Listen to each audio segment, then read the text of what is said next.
दोस्तों, नवरात्रों में जो भक्त सुन लेता है ये कथा तो बिना आरती करे, बिन पूजा पाठ करे उसको सारा सुख मिलता है। बिना धूप दीप नैवेद्य अर्पित करे मात्र यह कथा सुनने के बाद मिल जाता है। बिन भोग के माँ प्रसन्न होती है। बस सुन लेना ये कथा। इसलिए माँ दुर्गा समस्त वासियों से कहती है, हे भक्तगणों, जो भी मेरी इस कथा का श्रवण ध्यान पूर्वक करता है मैं उसके समस्त दुखों का नाश कर दूंगी। जो मेरी इस कथा का प्रचार करेगा उसके कोटि कोटि पापों का नाश हो जाएगा और उसको सुख समृद्धि की प्राप्ति होगी। मित्रों, नवरात्रि में माँ दुर्गा के 9 रूपों की पूजा की जाती है। साथ ही माँ दुर्गा के प्रति निमित्त व्रत भी रखा जाता है। यदि कोई महापापी भी यह नवरात्रि का व्रत कर लेता है तो वह निश्चित ही समस्त पापों से मुक्त हो जाता है। इस बात में किसी भी प्रकार का कोई संशय नहीं है। मित्रों, भागवत पुराण में नवरात्रि से जुड़ी एक महान व्रत कथा का वर्णन मिलता है। जो भी इस कथा को केवल एक बार ध्यानपूर्वक सुनता है उसके कोटि कोटि पाप नष्ट हो जाते हैं। माता शेरावाली की कृपा से उसे धन धान्य पुत्र सुख समृद्धि इन सभी चीजों की प्राप्ति होती है। इसलिए एक बुद्धिमान मनुष्य को नवरात्रि के व्रत की इस कथा को ध्यान पूर्वक अवश्य ही सुनना चाहिए। जो भी मनुष्य इस कथा को ध्यान से सुनता है और इस कथा को समस्त लोगों को सुनाता है उसकी कभी अधोगति नहीं होती है। चलिए मित्रों, हम आप सभी को सुनाते हैं नवरात्रि के व्रत की एक महान कथा। मित्रों, आप सभी इस कथा को पूरा ध्यानपूर्वक अवश्य सुनना। एक समय की बात है, हिमालय की पहाड़ियों में बर्फ से ढका हुआ कैलाश पर्वत, जहां पर भगवान शिव ध्यान मग्न होकर बैठे हुए थे विधि के विधान को सच्चाई की राह पर लाने के लिए। तभी वहां पर देवर्षि नारद अपने हाथ में वीणा लेकर कैलाश पर्वत पर उपस्थित होते हैं। देवर्षि नारद जी को देखकर महादेव अत्यंत प्रसन्न होते हैं और प्रश्न मुद्रा में देवर्षि नारद जी से कहते हैं, पधारिए देवर्षि नारद जी, आज के इस प्रयोजन से आपका कैलाश पर्वत पर आगमन हुआ है। भगवान शिव की बात को सुनने के बाद देवर्षि महाराज जी कहते हैं, हे प्रभु, मैं आपके पास नवरात्रि के व्रत का महात्मा सुनने के उद्देश्य से आया हूँ। नवरात्रि का ये व्रत क्यों रखा जाता है, इस व्रत को करने से कौन सा फल प्राप्त होता है, इस व्रत की विधि क्या है तथा इस व्रत के नियम क्या है, कृपया आप इस विषय का ज्ञान मुझे प्रदान कीजिए। देवर्षि नारद जी की बात को सुनने के बाद महादेव मंद मुस्कान के साथ कहते हैं, हे देवर्षि, आज आपने सृष्टि के कल्याण के लिए उत्तम ही प्रश्न किया है। आपके माध्यम से आज समस्त संसार को इस व्रत के महात्म के बारे में पता चलेगा। इसलिए आप मेरे द्वारा सुनाए गए महात्म को ध्यान से सुनिए। आज मैं आपको नवरात्रि के व्रत का एक बहुत ही महत्वपूर्ण महात्म सुनाता हूं तथा इस व्रत को करने की विधि और नियम भी मैं आपको बताने का प्रयास करता हूं। किंतु उससे पहले मैं आपको नवरात्रि के व्रत की एक महान कथा सुनाता हूं। जो भी मनुष्य इस कथा का श्रवण करता है उसके समस्त पापों का नाश हो जाता है, इसके साथ ही उसकी दरिद्रता का भी नाश हो जाता है। इसीलिए आप सभी लोग इस कथा को पूरा ध्यानपूर्वक अंत तक अवश्य सुनिए और इसका प्रचार कीजिए। भगवान शिव की बात को सुनने के बाद अब नारद जी कहते हैं, हे प्रभु, कृपया आप मुझसे वह कथा कहिए, मैं इसे ध्यान से पूरा अवश्य सुनूंगा और इसका प्रचार भी करूंगा। तब भगवान शिव देवर्ष नारद को कथा सुनाते हुए कहने लगते हैं, हे देवर्ष नारद, पूर्व काल की बात है, कौशल देश के मध्य में एक बहुत ही दीनहीन और धनहीन एवं विशालकाय कुटुंब वाला हर्षवर्धन नाम का एक वैश्य रहा करता था। उस वैश्य की कई संतानें थी जो कोई काम नहीं करती थी और धन के अभाव से हमेशा ही दुखी रहा करती थी। उनके पास करने के लिए भी कोई उद्योग नहीं था। रात्रि में जो कुछ भी उसे खाने को मिल जाता था वह वैश्य उसे अपनी संतानों को खिला दिया करता था और जो कुछ भी बच जाता उसी से अपना भी पेट भर लिया करता था। पूरा परिवार दिन भर भूखा रहता था और केवल रात्रि को ही थोड़ा सा अन्न खा लिया करता था। इस प्रकार से वह वैश्य स्वयं भूखा रहकर दूसरों का काम करके अपने परिवार का पालन पोषण कर रहा था। उसके ये दिन बड़े ही दुख भरे थे। वह वैश्य स्वभाव से अत्यंत निर्मल और सज्जन था। वह धर्म परायण, शांत, सदाचारी, सत्यवादी, क्रोध न करने वाला, धैर्यवान और अभिमान रहित था। वह प्रतिदिन देवताओं और अपने पितरों का पूजन किया करता था। वह वैश्य अपने द्वार पर आए हुए अतिथियों की पूजा किया करता था। वह अतिथियों के लिए भोजन की सामग्री पहले से रखे रहता था। जब कोई अतिथि उसके द्वार पर आते थे तो वह सभी को भोजन कराने के बाद ही भेजता था। जो कुछ भी अतिथियों को भोजन कराने के बाद बच जाता उसी से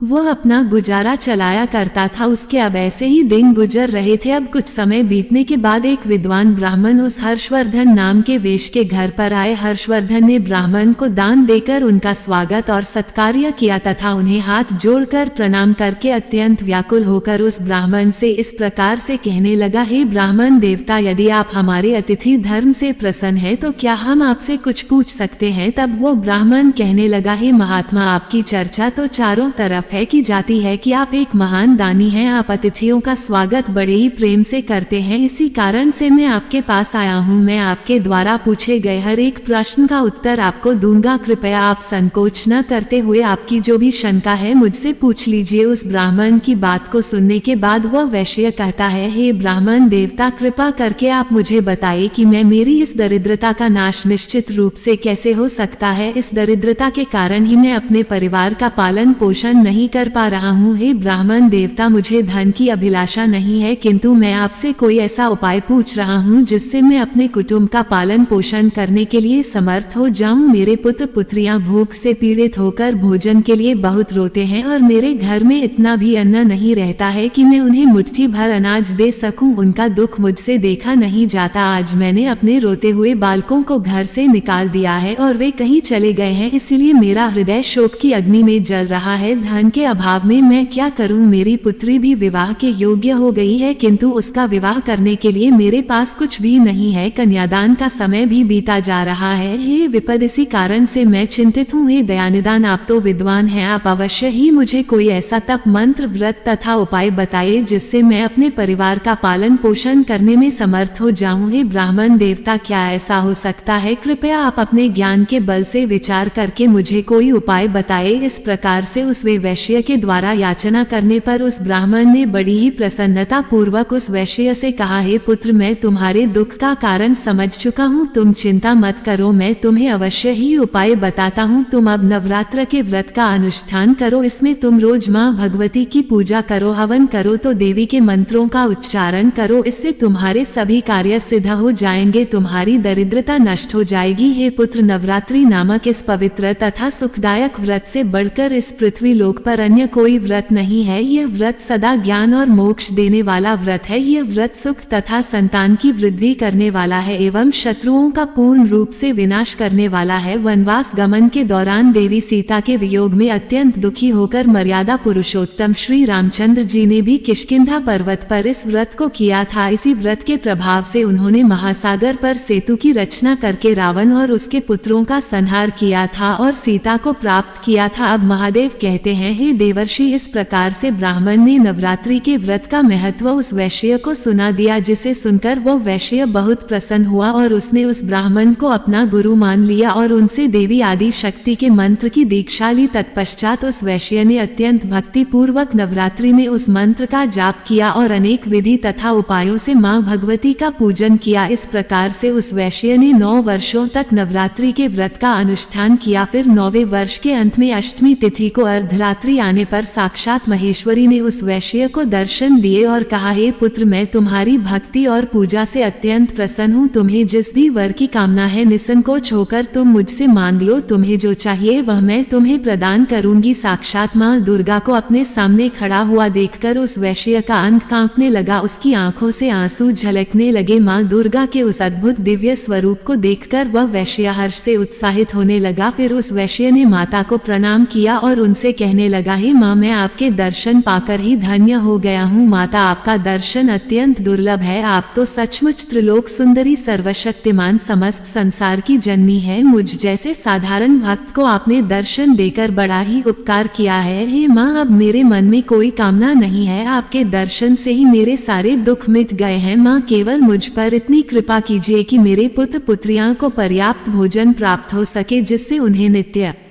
भूखा ना सोना पड़े। उनकी ऐसी विवशता पर मैं बहुत दुखी हो जाता हूँ। हर्षवर्धन की विनम्रता और उसकी निराश्रित स्थिति देखकर माँ दुर्गा ने मधुर मुस्कान के साथ कहा, हे पुत्र, मैं तुम्हारी सच्ची भक्ति और तुम्हारे तप से प्रसन्न हूँ। तुम्हारी दरिद्रता का अब अंत होगा, तुम्हारा घर धन धान्य से भर जाएगा और तुम्हारे परिवार की सारी समस्याएं समाप्त हो जाएंगी। तुम्हारे बच्चों को भी अच्छा भविष्य मिलेगा और तुम्हारी पुत्री का विवाह भी जल्द ही होगा। तुम्हारी पीढ़ियां सुख और समृद्धि से पूर्ण होंगी। इतना कहकर देवी दुर्गा अंतर्ध्यान हो गई। उसी क्षण हर्षवर्धन वैश्य का घर प्रकाश से भर गया और उसकी दरिद्रता समाप्त हो गई। देखते ही देखते उसके छोटे से घर की जगह एक विशाल महल खड़ा हो गया। उस महल में स्वर्ण मणियों और बहुमूल्य रत्नों का भंडार भर गया। उसकी सारी संतानें खुश और भूख की लालसा से तृप्त हो गई। हर्षवर्धन के पास अब न केवल अपने परिवार के लिए अन्न था बल्कि वह दूसरों की भी मदद कर सकता था। समय बीता और हर्षवर्धन वैश्य की पुत्री का विवाह धूमधाम से संपन्न हुआ। हर्षवर्धन वैश्य ने अपनी भक्ति और श्रद्धा को कभी नहीं छोड़ा और मां दुर्गा का इस सभी चीजों के लिए आभार व्यक्त करता रहा। उसका जीवन अब आनंद और समृद्धि से भरपूर हो गया था। उसके परिवार ने भी मां दुर्गा के प्रति भक्ति और समर्पण को अपनाया और वे सभी मां के आशीर्वाद से सुखी जीवन व्यतीत करने लगे। हे देवर्षि नारद, इस प्रकार से मैंने आपको नवरात्रि के व्रत की महाकथा सुनाई है। इस कथा को सुनने मात्र से ही नवरात्रि का व्रत सफल हो जाता है। पूरे नवरात्रि भर उपवास करने में असमर्थ लोगों के लिए 3 दिन का उपवास भी ये थोक फल प्रदान करने वाला बताया गया है। भक्ति भाव से केवल सप्तमी, अष्टमी और नवमी इन 3 रात्रि में देवी की पूजा करने से सभी फल सुलभ हो जाते हैं। पूजन, हवन, कुमारी पूजन तथा ब्राह्मण भोजन इनको संपन्न करने से नवरात्रि व्रत पूरा हो जाता है। इस पृथ्वी लोक में जितने भी प्रकार के व्रत एवं दान है वे इस नवरात्रि व्रत के तुल्य नहीं है, क्योंकि यह व्रत सदा धन धान्य प्रदान करने वाला, सुख तथा संतान की वृद्धि करने वाला, आयु तथा आरोग्य प्रदान करने वाला और स्वर्ग तथा मोक्ष देने वाला है। विद्या, धन अथवा पुत्र, इनमें से मनुष्य किसी की भी कामना करता हो उसे सौभाग्य, दया तथा कल्याणकारी व्रत का विधि पूर्वक अनुष्ठान करना चाहिए। इस व्रत का अनुष्ठान करने से विद्या चाहने वाला मनुष्य समस्त विद्या प्राप्त कर लेता है और अपने राज्य से वंचित राजा फिर से अपना राज्य प्राप्त कर लेता है। पूर्व जन्म में जिन लोगों द्वारा यह उत्तम व्रत नहीं किया गया है वे इस जन्म में रोगग्रस्त, दरिद्र तथा संतान रहित होते हैं। जो स्त्री बंध्या, विधवा अथवा धनहीन है उसके विषय में यह अनुमान कर लेना चाहिए कि उसने अवश्य ही पूर्व जन्म में यह व्रत नहीं किया था। जिस मनुष्य ने दुख तथा संताप का नाश करने वाली, सिद्धियां देने वाली, जगत में सर्वश्रेष्ठ, शाश्वत तथा कल्याण स्वरूपिणी भगवती की उपासना नहीं की, वह इस पृथ्वी तल पर सदा ही अनेक प्रकार के कष्टों से ग्रस्त, दरिद्र तथा शत्रुओं से पीड़ित रहता है। हे देवर्षि, अब मैं आपको इस व्रत से जुड़े कुछ महत्वपूर्ण नियम बताता हूँ, इसे ध्यान से सुनिए। नवरात्रि के व्रत का आरंभ तब होता है जब मनुष्य दृढ़ निश्चय और शुद्ध हृदय से व्रत करने का संकल्प लेता है। ये संकल्प ही उस यात्रा का आरंभ है जो व्यक्ति को देवी दुर्गा की कृपा तक पहुंचाता है। जब कोई व्रती देवी दुर्गा की उपासना के लिए व्रत का संकल्प करता है तो उसे अपना मन और शरीर शुद्ध रखना चाहिए। शुद्धता केवल बाहर ही नहीं बल्कि मन की आंतरिक पवित्रता भी आवश्यक है। यही कारण है कि व्रत का आरंभ संकल्प से होता है, जिसमें व्यक्ति अपने आप को देवी दुर्गा के चरणों में समर्पित कर देता है। व्रत के दौरान भोजन का विशेष ध्यान रखा जाता है। केवल वही अन्न ग्रहण करना चाहिए जो पवित्र हो और बिना तामसिक पदार्थों के बना हो। यदि कोई पूरे 9 दिनों तक उपवास कर सकता है तो ये श्रेष्ठ माना जाता है, लेकिन यदि शारीरिक कारणों से ऐसा संभव न हो तो फलाहार या एक समय का भोजन ग्रहण किया जा सकता है। भोजन में सात्विकता होनी चाहिए, अर्थात प्याज, लहसुन और मांसाहारी से दूर रहना चाहिए। संयम से जीवन जीना ही सच्ची उपासना है। जब तुम देवी दुर्गा की आराधना करो तो उन्हें केवल फूल, धूप और दीपक से नहीं बल्कि अपने हृदय की भक्ति से अर्पित करो। देवी को लाल पुष्प विशेष प्रिय होते हैं, इसलिए उनकी पूजा में लाल फूल चढ़ाना उत्तम है, लेकिन इससे भी अधिक महत्वपूर्ण है अपने मन का पूर्ण समर्पण। पूजा के समय अपने मन को देवी दुर्गा के 9 स्वरूपों में से हर एक रूप के प्रति समर्पित करो। हर दिन एक रूप की पूजा करो और उनकी शक्ति का ध्यान करो।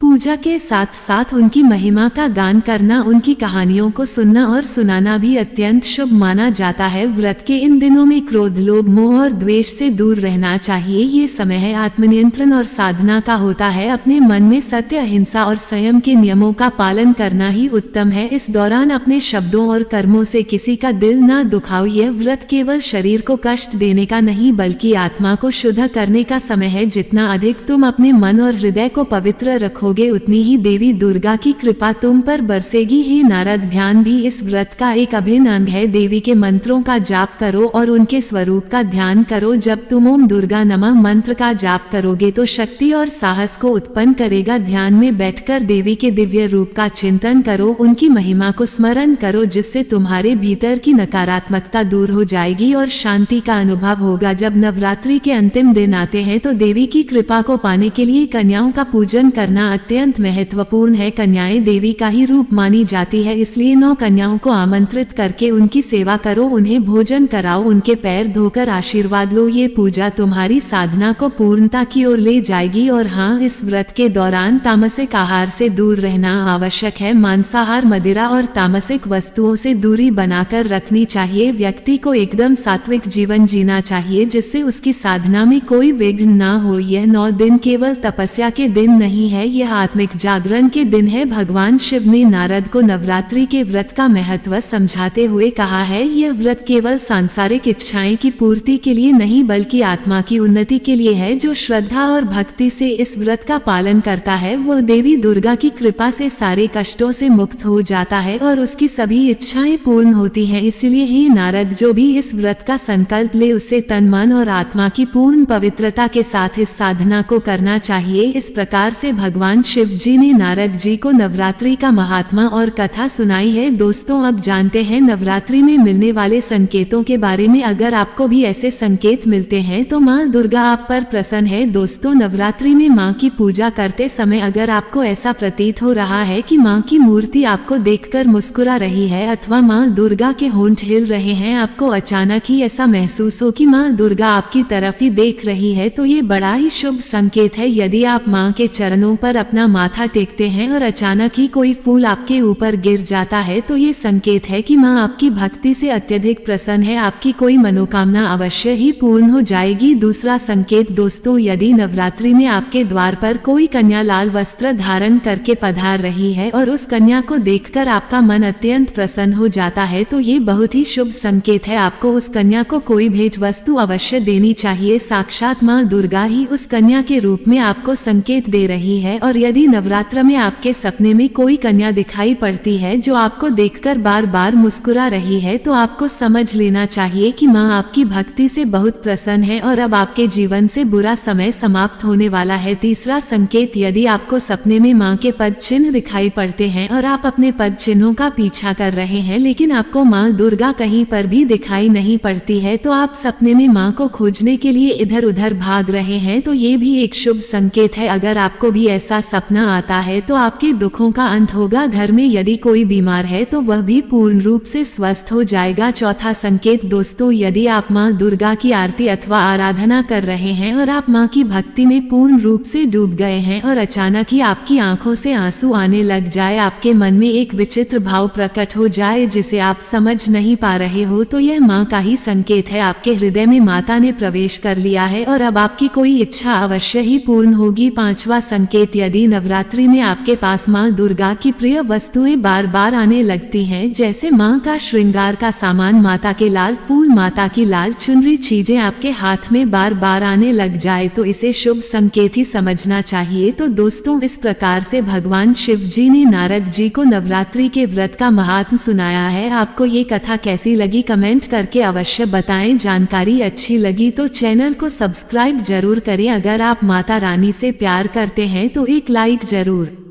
करना।